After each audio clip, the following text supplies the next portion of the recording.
आदित्य, एक साधारण लेकिन काबिल शेफ, जिसे अपने हुनर पर गर्व था। वह एक मशहूर 5 स्टार होटल में काम करता था, मगर उसकी किस्मत ने उसे एक और मोड़ पर ला खड़ा किया। एक अमीर खानदान के किचन में प्राइवेट शेफ बनने का मौका मिला। ये घर था मशहूर बिजनेसमैन करण वर्मा का, जिनकी बेटी अनन्या वर्मा अपनी खूबसूरती और अकड़ के लिए जानी जाती थी। अनन्या को स्टाइलिश लाइफ पसंद थी, और उसे घरेलू चीजों में कोई दिलचस्पी नहीं थी। आदित्य का काम बस खाना बनाना था, मगर उसकी हर डिश में एक जादू था। जब पहली बार अनन्या ने उसका बनाया हुआ पास्ता खाया, तो वह चौंक गई। ये सच में तुमने बनाया है? उसने संदेह से पूछा। आदित्य मुस्कुराया, अगर आपको यकीन न हो, तो कल खुद अपने सामने बनते हुए देख लीजिए। अनन्या को ये बात दिलचस्प लगी। वह पहली बार किसी नौकर से इस तरह बात कर रही थी, जो आत्मविश्वास से भरा हुआ था। धीरे धीरे अनन्या को आदित्य की उपस्थिति भाने लगी। वह अब सिर्फ खाना खाने के लिए नहीं, बल्कि आदित्य से बातें करने के लिए भी किचन में आने लगी। एक दिन, जब वह परेशान थी, आदित्य ने उसके लिए चॉकलेट डेजर्ट बनाया और कहा, मीठा खाने से मूड अच्छा हो जाता है। अनन्या पहली बार किसी ने बिना किसी स्वार्थ के उसकी परवाह की थी। रात को अपने कमरे में बैठी अनन्या सोचने लगी, क्या ये सिर्फ एक शेफ है, या उससे भी कुछ ज्यादा।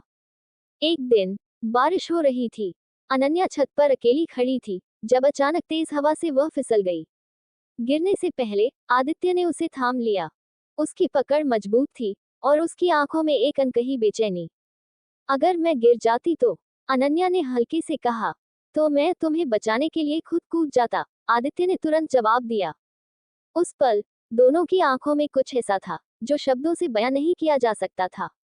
अब दोनों एक दूसरे के बिना रह नहीं सकते थे, मगर समाज और परिवार की दीवारें उनके बीच खड़ी थीं।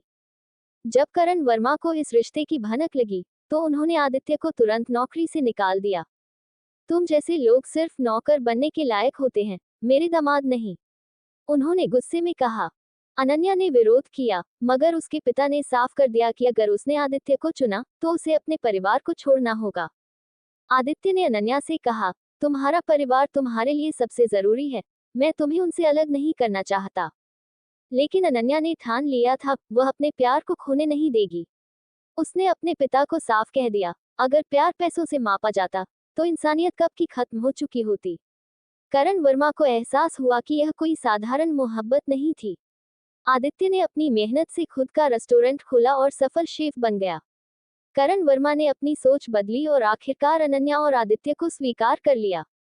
रूहानी मोहब्बत ये साबित कर गई कि जब प्यार सच्चा होता है, तो कोई भी सरहद उसे रोक नहीं सकती।